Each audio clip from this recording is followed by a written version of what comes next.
Hi there, welcome to No Nonsense Whiskey.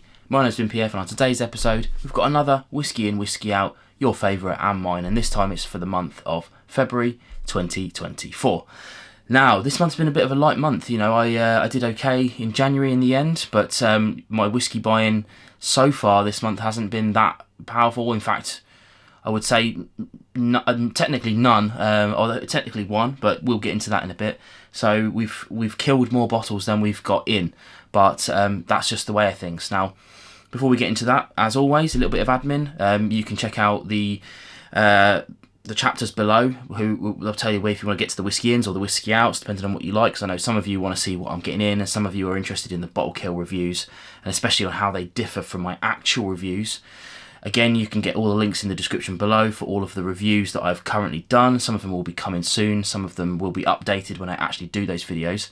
Finally, a quick shout out again. My Discord server is down in the description below. You can just join that if you want to join in the chat there. Lots of cool stuff going on there. And finally, a bit of a weird one, but I started a WhatsApp channel. So if you're not into Discord, Discord is a very collaborative, very chatty space. But if you are more interested in just what I have to say and what I have to sort of push out to the world, then you can join the WhatsApp channel, and you don't have to interact with anybody else. You just get me putting my updates out there, which is pretty cool. So again, links in the description below. There's loads down there. Go and check it out. Okay, let's get onto the whiskey and then and see what we've actually got. Now, the first one then, this is an interesting one. This is the Redwood Empire. They do bourbons, I can't really go into too much about it because obviously I do that when I do my review, so I haven't really done my research on it yet. But this is actually a blend of straight whiskies, whatever that means. But really interesting one. It's obviously quite bourbon-like, but I do like my bourbon-like liquids. So I've been enjoying this. You can see I've had it a couple of weeks now, so I've been enjoying this.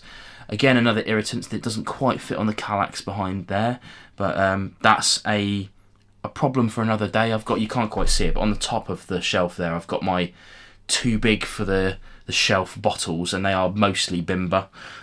And this will be joining it soon. Occasionally a Penderyn doesn't quite fit as well, but yeah, there we go.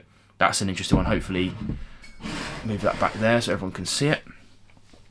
Okay, then we've got the Somerton Club. This is the one that I guess you could say I bought this month, because every 2 months for 50 quid they send me a bottle of whiskey of their choosing, and this time it's a small batch indie bottling from Adnams that they've put together. But I've actually reviewed this already. If you're watching this brand new, this video's just come out, so if you're interested in this, and you should be, then go and check out that video. And on the same note, this doesn't really count, but it does count at the same time. The guys at Somerton sent me literally the squidge at the bottom there. There was the heel kills left on that, so that I could do the comparison between the single cask version of that whiskey and the small batch version of it. So although this won't go on my whiskey base because that seems ludicrous, but technically it was a bottle that came in, and technically it was also a bottle kill. So that's bleeding between the two lines today. So there you go, interesting one. But again, go and check out that video. It was a good one. Okay, there we go. Very quick whiskey in then. We're going to get onto whiskey out, and it seems to be my norm to kill 4 bottles in the month. But yeah, let's get onto it then. We'll reach down and we'll get whatever we can. Now, first one then. This one's a little bit naughty, because this is a Mackmyra Reserve. Now, here, I'll hold this up so you can see. You can pause if you want. This is what is in that. Now, this came out, again, Somerton is a big part of my whiskey collection. They did a Lucky Dip. I can't remember when, last year, sometime, year before.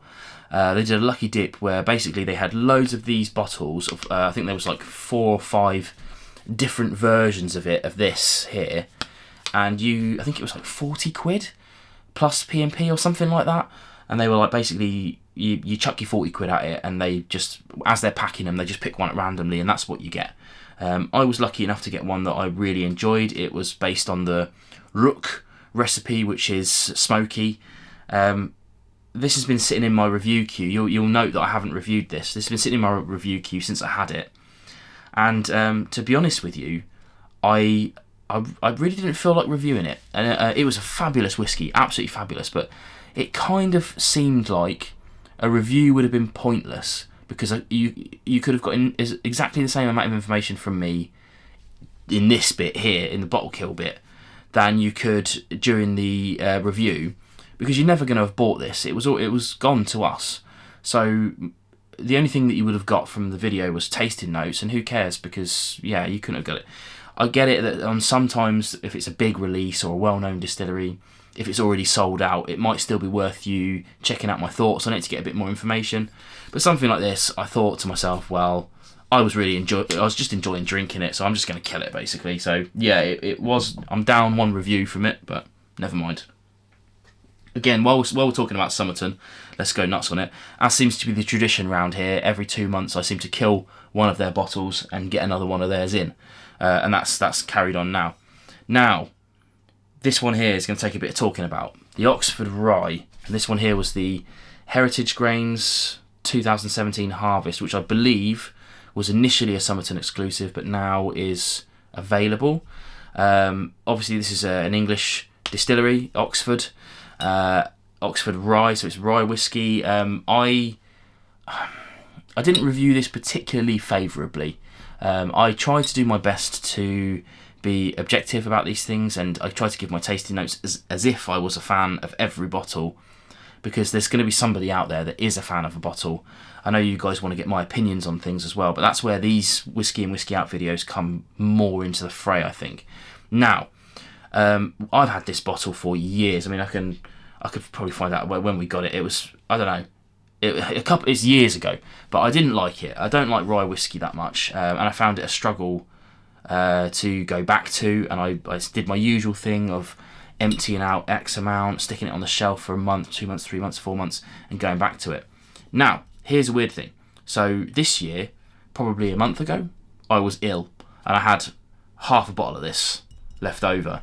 Now, when I'm ill, I like to drink a bit of whiskey because it helps me feel like I'm ridding myself of it, I'm purging myself of it. So, but what I like to do, this is a really weird habit, but maybe you should try it. When I'm ill, I like to try whiskies that I don't usually vibe off of, because when you're ill, your whole olfactory is out of whack. And if you're going to drink whiskey, you may as well drink something that you don't vibe off, right? That's how my brain works in a weird roundabout way. Now, I really enjoyed it when I tried it when I was ill, and I was like, that's interesting. Maybe I like rye now, which turned out to not be quite true. So what I did was I drank it while I was ill, and then I waited until I was not ill anymore, and I went back to it again. And although I would say it wasn't, I don't think I still particularly enjoyed it. However, it tasted way better than I remember it tasting when I initially reviewed it. So hopefully that means that I'm turning that corner finally, after all these years of battling against rye. Hopefully I'm turning that corner into finally finding some sort of enjoyment in the sector. But yeah, I wanted to kind of bang on about this one a little bit, because obviously I do my best to review, and I try to kill as much of the bottle as I can before I do a review, but the bottle changes all the way through for a lot of whiskies. Not all whiskies, but a lot of whiskies change all the way through, from here to here to here to here to here, especially if you keep them for years and years and years. So although I'll review a whiskey somewhere in the first half, I'll still never give up on a bottle. That's not true. I've given up on a few bottles. I didn't give up on this one though. There you go. Long-winded, but hopefully you've enjoyed my explanation of that a little bit. Okay, then now we've got, again, very English heavy, this whole thing, but why not? Here's the Lakes Distillery, and this is the Whiskey Makers Reserve number 4. I don't know what possessed me to try and kill this. It's I mean, look at this bottle. I don't talk about bottles very much, but look at it. It's lovely. Look, it's got all that kind of like, whatever they call that, the quatrefoil thing going on. The thing is nice. The cap is nice. I'll not keep any of that. It'll all go in recycling, but still, it looks nice. Really enjoyed this. This was a stunning whiskey all the way through. Only improved as it went down. But yeah, I think they're on number 7 or 8 now of the Whiskey Makers Reserve, and I get samples of them sometimes, and I post them on Instagram. But yeah, I think they found it difficult to match the 1, 2, 3, and 4. You know, I think Whiskey Makers Reserve 1 was something like high 50s% ABV, and it's been dropping ever since. But yeah, really nice whiskey. I think it just got a bit low. One of the other habits, I've got many whiskey habits, but one of the other habits I've got is that all of my bottles are open. which I know a lot of people don't understand, but all of my bottles are open. But when the whiskey gets to, usually I say below the label, but that only works when you've got a bottle like this. When the, that bottom, that last sort of fifth or quarter, when it gets below that label, that's getting in the kill queue, and that's going to get killed pretty quickly. This, obviously, the label here is quite low, and I would never let a bottle of whiskey get that low. So this one here, when it got to about that sort of like fifth left, that gets pulled out of the cabinet and took into the lounge for easy access, and I'll just go nuts on it. Yeah, every time I fancy a dram, it'll be out of one of these until it's dead, and that's what happened. So it's dead. Finally then, we've got another Canmore 12-year-old. This was a Glengoyne, actually. It doesn't say it on here, but we managed to sleuth it out that this is a Glengoyne. Out of the two main core range expressions, this is a 12-year. The other one was the No Age Statement. I preferred the No Age Statement, and still do, all the way to the bottom of this. But yeah, it was an interesting whiskey, well worth checking out still, I think, especially the No Age Statement one. But the single cask range is where this Canmore range really shines. I've got a couple more to review still, but that Bunnahabhain, it was expensive. It was 95 quid, but that was stunning. But yeah, this one here, I really did enjoy it, but I thought the NES was much better value. But if you're a massive fan of Glengoyne, then it might be worth having a check out. But yeah, good whiskey. I enjoyed that. There you go. That's my Whisky In, Whisky Out for this month.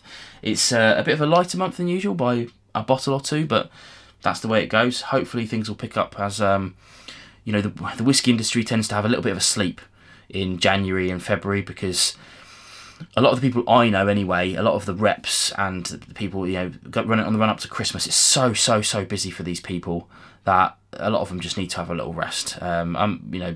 That's good, because a lot of people do dry January. A lot of people are moving on to other liquids if they are drinking.